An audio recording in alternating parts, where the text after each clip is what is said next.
Try to understand this concept of coagulation cascade. It's a very simple cascade. Now, the goal of the coagulation is to convert soluble fibrinogen into insoluble fibrin stand, and later these insoluble fibrin stand can make a mesh over the weak thrombus that your platelets have made. So that's the concept. So to reach this goal of insoluble fibrin strands, we have to reach a goal that is factor 10. So the whole story, the whole point is that we have to reach factor 10 somehow, right? And we can reach factor 10 intrinsically or extrinsically.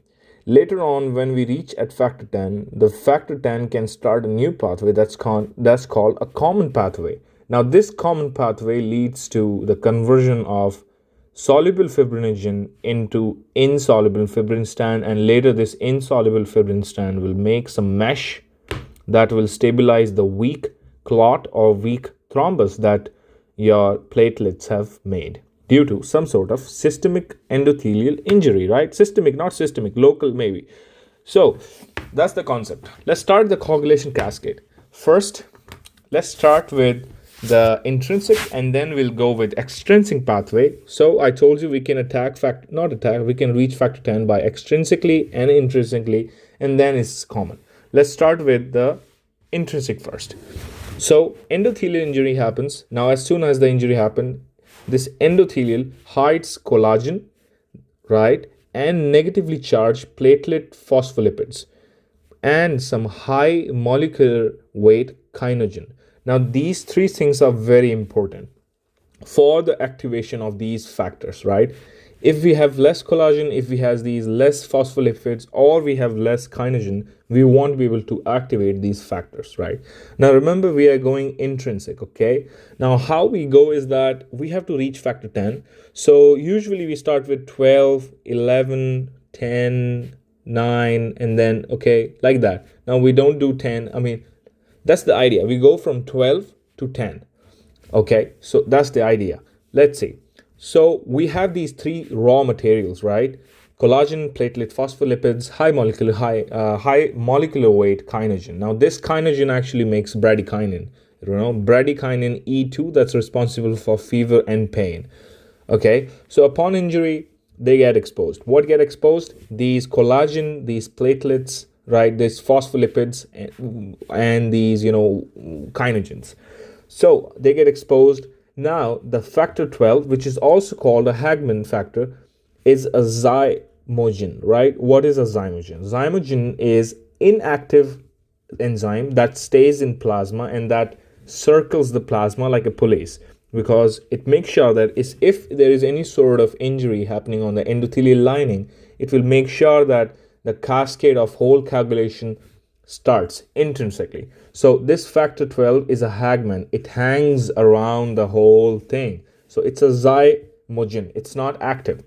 Now, to activate this zymogen, we need these three things: collagen, platelet phospholipids, and high molecular kinogen, right? Now, these are police particles, right? They move around. Now, it gets activated once it touches these things, right? These three things: collagen, phospholipids, and the kinogen. Okay, so it gets activated, and once it gets activated, the intrinsic pathway starts. So this factor 12 makes activated factor 12, right? Now, this activated factor 12 activates two things: factor 11, and it acts on prekallikrein, right? It's a cool name, prekallikrein. Now, this activated factor 12 acts on factor 11 and prekallikrein. Now, this prekallikrein is also a zymogen. It's an inactive enzyme.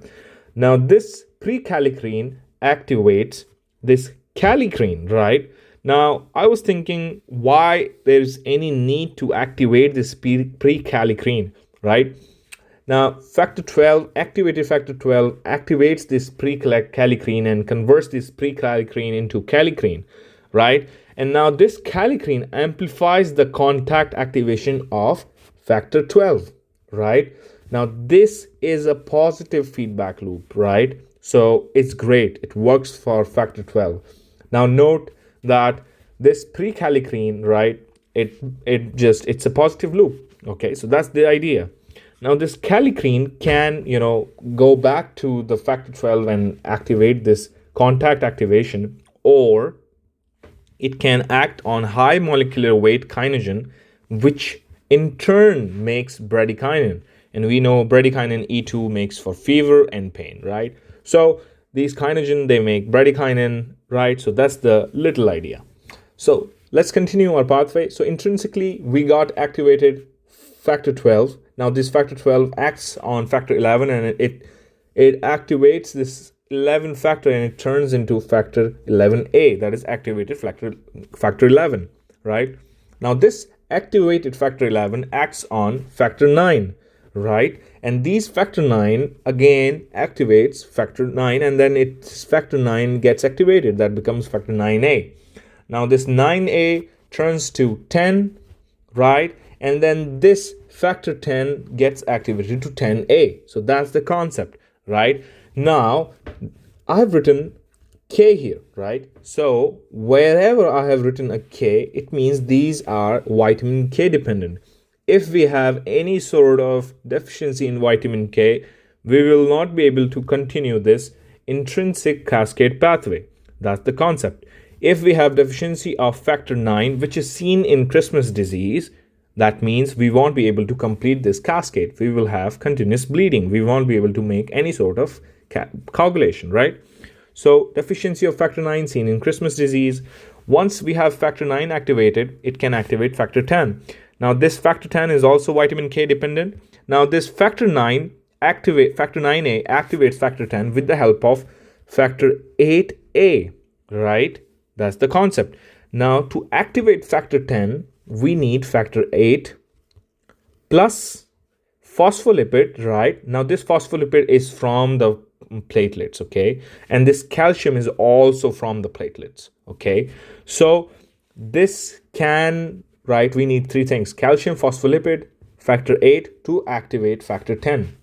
And note that factor 10 and factor 9 both are vitamin K dependent, right? So if we have deficiency of K, we cannot, continue this cascade.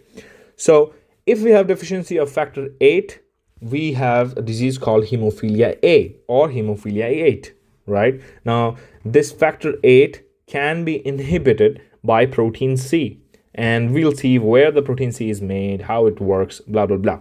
Now let's right now focus on the intrinsic pathway. Once we have activated factor 10A, the factor 10A goes to the common pathway, right? It starts now.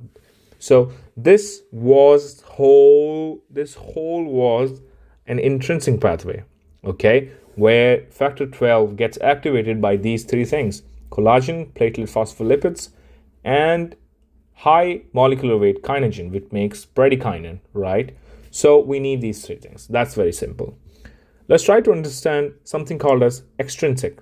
Now, we name these things extrinsic and intrinsic, because this factor 12 is only found in the blood vessel, okay? So that's why we name this pathway intrinsic. For the extrinsic name, it's called tissue injury outside the blood vessel. It needs something that is external to the blood vessel. What is it? It's called tissue factor 3. Now this factor 3 is found outside the blood vessels. That's why we call it extrinsic. That leads to the coagulation pathway of extrinsic pathway, right? So this tissue factor 3 is also called as thromboplastin. So in a lot of diseases, you will see there is upregulation of thromboplastin production, right? And it's really seen in obstetric cases of DIC. And in this, what happens is this, that what happens in this position here, what happens here is that the amniotic fluid has a lot of factor 3. And this factor 3 in turn starts a lot of extrinsic pathway of coagulations, right? So let's focus on extrinsic pathway right now. What happens here, this tissue factor 3, right, due to the injury, these factor 3, they get exposed to the damaged cells. Once they meet the damaged cell, they start to act on factor 7. Now note that factor 7 is also vitamin K dependent, and once the factor 7 is activated, it gives us activated factor 7. Now this factor 7, right, this activated factor 7 in turn makes something called as tissue factor complex. Now once this tissue complex is made, with the help of what? Tissue factor 3 plus factor 7 activated. Now this is a complex. Now once this complex is made, this activates factor 10. Now again, the factor 10 is now activated. We have factor 10 activated. So that was extrinsic pathway. This thing was extrinsic because it's happening outside the blood vessel. Now this is intrinsic because it's happening inside the blood vessel. That's the concept. Now factor 10A starts the common pathway, right? Now this is common for both, right? No matter if you do intrinsic or extrinsic or extrinsic or intrinsic, no matter what you do, you will end up on common pathway. So that's why it's named common pathway. So the common pathway starts. Now with the help of factor 5, calcium from the platelets and phospholipids from the platelet, with the help of these three things, the factor 10A is able to convert prothrombin 2 into prothrombin 2A. Now this prothrombin 2 is converts into thrombin 2A, right? That's very important stuff right there, right? With the help of factor 5. Cool shit. Now this prothrombin 2 is also vitamin K dependent. That's really important, because if we have deficiency of this vitamin K, or somehow we are able to block the digestion of vitamin K via some fat problems or some sort of problems, we will not make prothrombin 2, right? And we want to be able to convert this shit. So this prothrombin 2 is also called factor 2. That's very important. So we have now activated prothrombin 2A, right? We have made thrombin 2A. Now this thrombin 2A, aka activated factor 2, goes and converts something called as fibrinogen 1, factor 1, into fibrin 1A. Now these are soluble, blood soluble fibrinogen. They convert into insoluble fibrin 1A, right? And there's something called as factor 13. Now this factor 13 gets activated by thrombin 2A. Now this thrombin actually activates this factor 13, and this factor 13 is responsible for cross-linking the fibrin strands, right? And this fibrin strand cross-linking forms a mesh on the weak plug that was made by your platelets. So that's the idea, right? Now imagine if you have defective factor 13. Once you're not able to make factor 13, or you have defective thrombin 2A, you will have fibrin strands, but they will not cross-link. Now if they don't cross-link, you will have just fibrin strand. And now if you have defective these factor 13, these non-cross-linked fibrin strands will cut open, will split RBCs. That's the concept. They will cut the RBCs, right? So these are called schistocytes, right? And this is seen in hemolytic anemia, right? So this is one concept. Cool thing. So now we have a mesh on the platelet plug, right? Now this mesh forms secondary hemostasis. So primary hemostasis was to make a platelet plug. Now to make platelet plug, we have 4 steps, right? Aggregation, adhesion, and these glycoprotein 1B, blah, blah, blah. We can cover this thing in another video. This whole concept was about understanding the coagulation cascade. Now some cool things about this thing. There is something called plasmin. Now this plasmin molecule can be converted from plasminogen, okay, via a protein called TPA. Without this TPA, you cannot convert plasminogen to plasmin, right? Why do we even need plasmin? We need plasmin if we have any sort of cancer that is increasing overproduction of fibrins, right? If we have any overproduction of MASH, right, we will have something called as hypercoagulative state. Now, to deal with this hypercoagulative state, nature gave us plasmin. Now, what can happen is that something or some sort of condition can upregulate this plasmin. If this plasmin is upregulated, of course, you will not be able to make this mash. Once you're not able to make this mash, imagine what will happen. You will have hypocoagulability, right? Now, the concept here is that this plasmin actually goes and cleaves these fibrin mashes, right? And now once these fibrin mashes are cleaved, cleave means cutting them half open. Once these fibrin mashes are cleaved, we will get two things. The result is fibrin degradation products, right? First thing is this. Second thing is that we'll get D-dimers. Now these D-dimers are fibrin metabolites, right? These are the end products of these fibrin mashes. Now the cool thing is that this D-dimer is only seen when you cleave a mesh, okay? If you are not cleaving the mesh, now what is cleaving the mesh, right? Cleaving is this cleaving it, right? Now to cleave a mesh, you have to have a mesh in first place.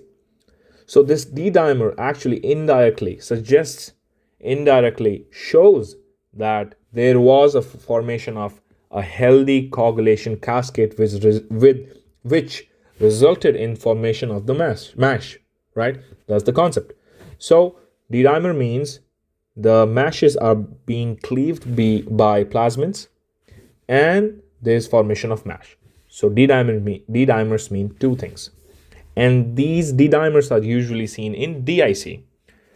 Other thing which is normal is that we get something called as fibrin degradation products. Now, this fibrin degradation products are seen in primary fibrinolysis, okay, where there is upregulation of plasmin by any problem, by any cause, okay. There is upregulation of plasmin, and this keeps cutting, this keeps this keeps just cleaving the mash, right? Now we don't see D-dimers in primary fibrinolysis. Why is that? Well, there is a cool explanation. Now this hyperreactive plasmins, also called as primary fibrinolysis, there is no coagulation happening here, okay? Because what happens is that this plasmin actually can cleave the factors, can block the factors.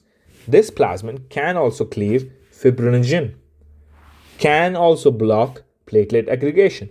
Now imagine if plasmin is blocking the platelet aggregation, you won't have first hemostasis, that is the platelet plug. If you don't have the platelet plug, how the hell are you going to have any sort of mash? If you don't have the mash, you will not have D-dimer. So that's the concept. That's why in primary fibrinolysis, we don't see D-dimers. And in that's why, that's the concept. I hope you got it, right? Now this plasmin can be inhibited by alpha-2 antiplasmins. Now these alpha-2 antiplasmins come from liver. So if we have any sort of liver cirrhosis or any sort of, problems in your liver, these alpha-2 antiplasmins levels will go down. They will be downregulated. Once they are downregulated, they will not be able to stop plasmins. We will have hyperreactive plasmins, right? That's the concept. And other treatment we can do if we have this sort of disease, hyperreactive plasmins, right? If we have this disease called primary fibrinolysis, we can give the patient called aminocaproic acid. Now this aminocaproic acid can actually go and inhibit plasminogen. That in turns make plasmin, right? So we can stop this raw product of plasminogen, or we can inhibit TPA, right? So these are like things you can do. So that was the concept of coagulation cascade, right? Goal is to reach factor 10. You can reach by intrinsically or extrinsically, right? Extrinsically, we can do 12. Then we can get 11. Then miss the 10. Then we can get 9. Then with the help of 8, we can get 10. And then we got it, right? Then the common pathway. And extrinsic pathway is this factor 3. With the help of factor 7, makes the complex. Now this complex activates factor 10. Now factor 10 goes to common pathway. Now this common pathway, with the help of factor 5, converts prothrombin into thrombin, and thrombin later converts fibrinogen into insoluble fibrin strands. So that was the, that was simply me explaining you the coagulation cascade, right? Now, little things to, to understand is that we know what is factor 1, factor 2, we understand that's the prothrombin, thrombin. Factor 3, we know in the extrinsic pathway. Factor 4 is actually calcium, which is derived from platelets. So if we have bad quality, if we have qualitative problems in platelets, we will not have factor 4, that is in turn calcium. Now there is something called as VWF, right? Willebrand, right? Let me check the name.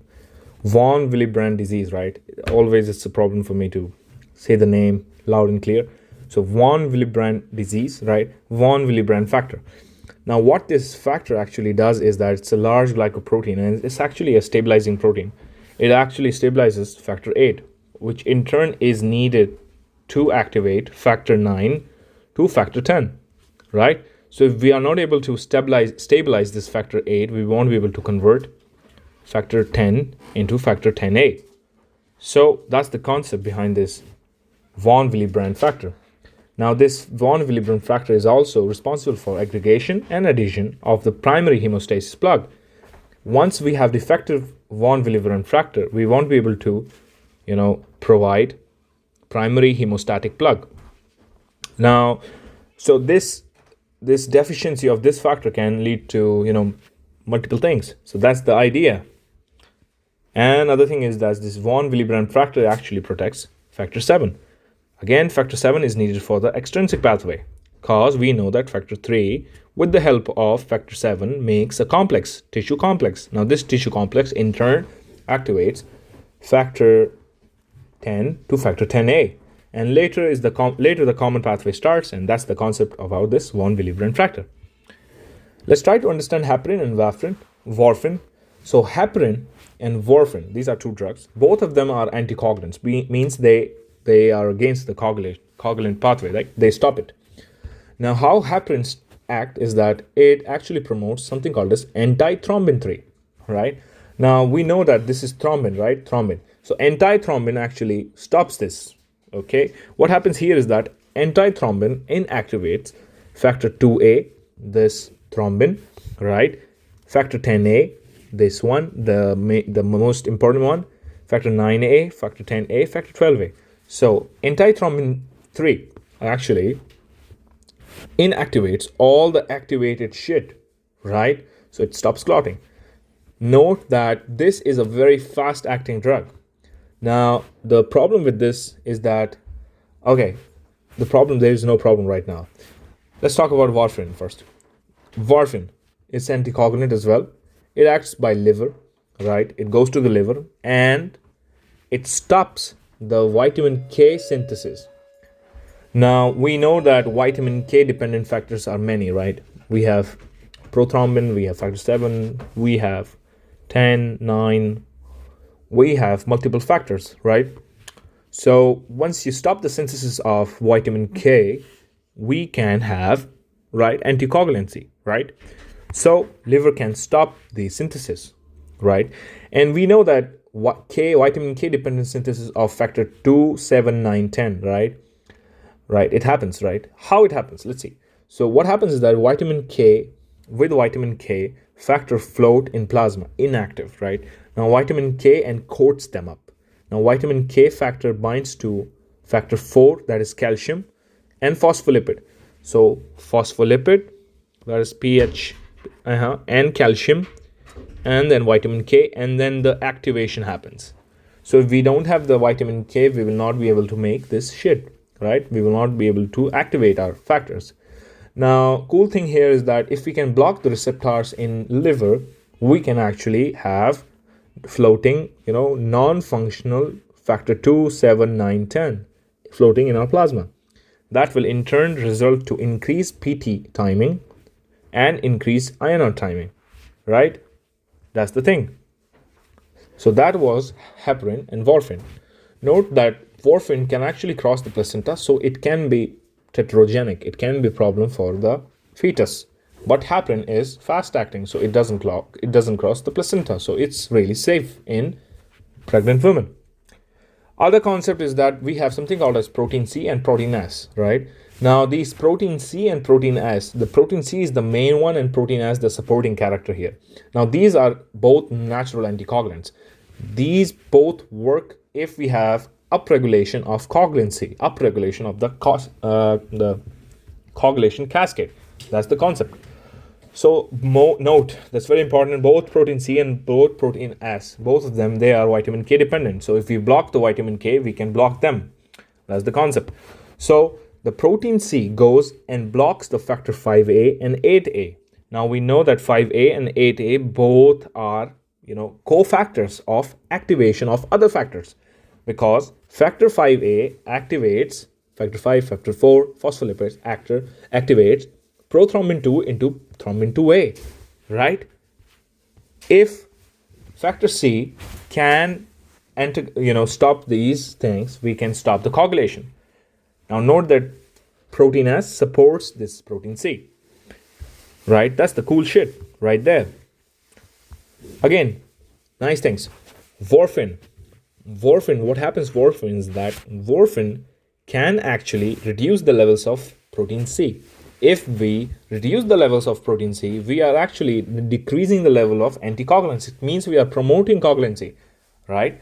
So acutely, there is hypercoagulable state in the plasma, right? Because warfarin first, later the hypocoagulability starts. So first, warfarin reduces the levels of protein C, and then we have something called as transient hypercoagulable state in plasma. If enough thrombin is made, what is thrombin? Do you know thrombin, right? Thrombin is just activated prothrombin, that is factor 2A, right? If we have enough thrombin which is made in our plasma, the thrombin goes and binds with thrombomodulin. Now this thrombomodulin, it means it modulates. What does it modulate? It modulates our natural anticoagulants, that is protein C. Now once it acts on protein C, now this what happens is that this can actually act on protein C. That's the concept, right? So it can actually act on protein C, and it's like a negative feedback loop. That's the concept, right? So I hope the whole concept of coagulation cascade is understood very well. So that was coagulation cascade, very fast, really simply, and it's really, really, really easy. That's the concept.